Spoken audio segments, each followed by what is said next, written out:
Ay, sorry kung kailangan natin kanina pa sa laing. Kaya nga, sulit eh. Anti-rice. Ano nga ba yung order mo? Kaya sisig for sisig. Sige, matry nga yun next time. Pero pinong nga, mayroon pa ako nakuha. Eh, sa'yo na yan. Busin mo na. Ano pre, dala mo? Madali ka tayo. Wait lang. Walang basurahan. Wala na.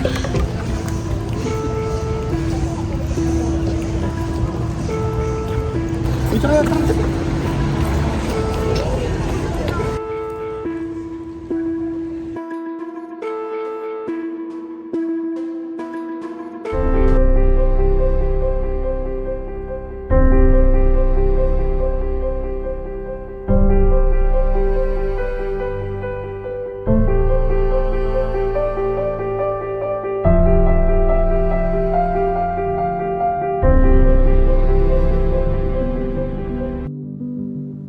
Pilipinas ay bumubuo ng hindi bababa sa 61 milyong basura araw-araw at 24% nito ay mga basurang plastic.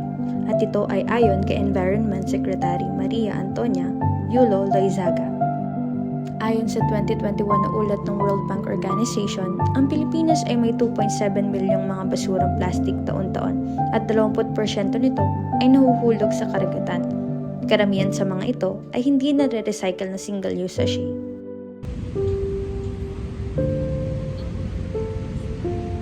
Ang Pilipinas ay binubuo ng magagandang isla na siyang pinupuntahan ng turista taon-taon.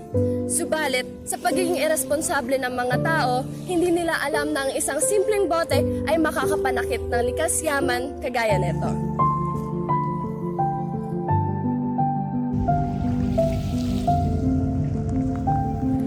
Kasalukuyan kami ay nasa Manila Bay. Isa ito sa kilalang pook pasyalan dito sa Maynila.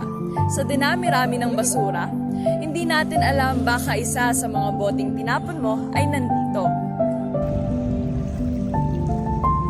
Sa susunod naman na masamang epekto nito ay ang pagkakaroon o ang pagbibigay ng mga mapinsalang kemikal na nagdudulot ng negatibong epekto sa mga kalusugan ng mga naninirahan dito, hindi lamang sa ating mga tao, kundi sa mga halaman at sa mga hayop.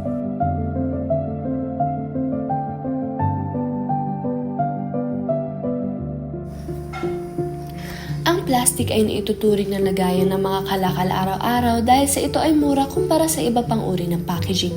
Subalit, di binibigyan konsiderasyon kung ito ba'y madaling mabulok o natudurog na lamang at nagiging microplastic.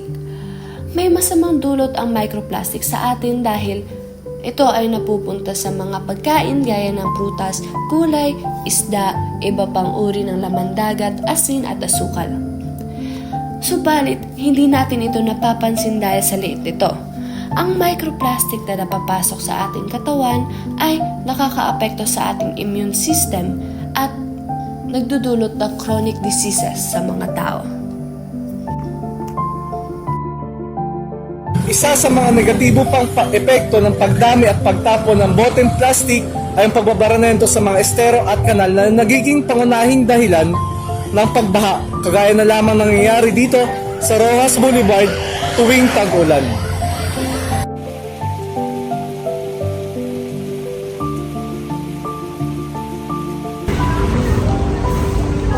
Bakit pre, ano meron? Ano meron? Ano yung basura mo pre? Bakit anong problema? Siyempre, tapon mo sa tapunan.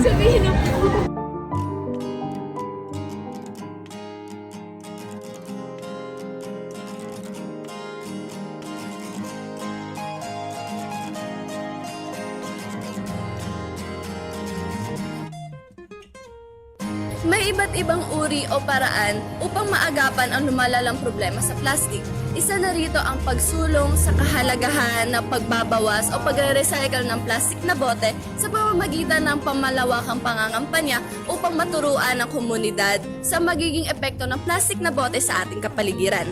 Dahil naniniwala kami na ligtas ang may alam. Alam niyo ba yung mga plastic sa dagat? Napapanood niyo ba yung sa balita? Sino nanonood ng balita dito? Okay, madami. Ano yung mga paraan? Ano yung mga naiisip yung paraan as grade 4 students kung paano natin mababawasan yung kalat or yung mga plastic sa paligid? Ika nga nila, prevention is better than cure. Isa sa mainam na paraan upang mabawasan ang paggamit ng mga plastic na bote sa ating kapiligiran ay ang hindi paggamit nito. Ang pagdadala ng mga reusable na container o bote kagaya nito ay mainam na paraan upang mabawasan ang mga single-use na bote na nakakapinsala sa ating mga kapaligiran. Itapon natin ng maayos ang ating mga plastic na basura sa mga itinalagang recycle bin.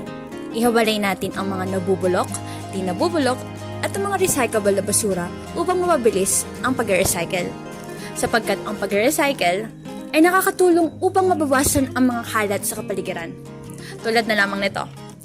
Ihiwalay natin ang mga residual waste sa mga papel, maging sa mga recyclable materials.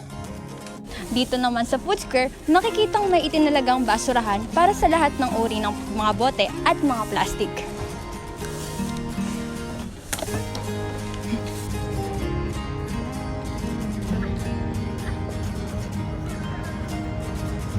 So ano nga ba ang makikita sa loob ng DLSUD Ecology Center? Makikita natin dito ang iba't ibang klase ng bote, plastic, maging karton. Lahat ng pwede nating i-recycle ay makikita sa loob nito.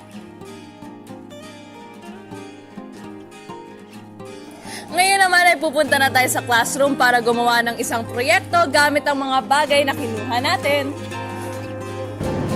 So ngayon nandito na tayo sa classroom at gagawin naman tayo ng pencil holder gamit ang recyclable na bote na kinuha natin mula sa Ecology Center. Tara, simulan natin. Ayan, tapos na po natin ang issue product na plastic bottle na galing sa Ecology Center. Makikita naman po natin kung galing po sa useful with a unique design po. Ayan. Ano to, magazine to and bote. Tapos ito naman pwede natin paglagyan ng pencil holder. Ayan. So, yay!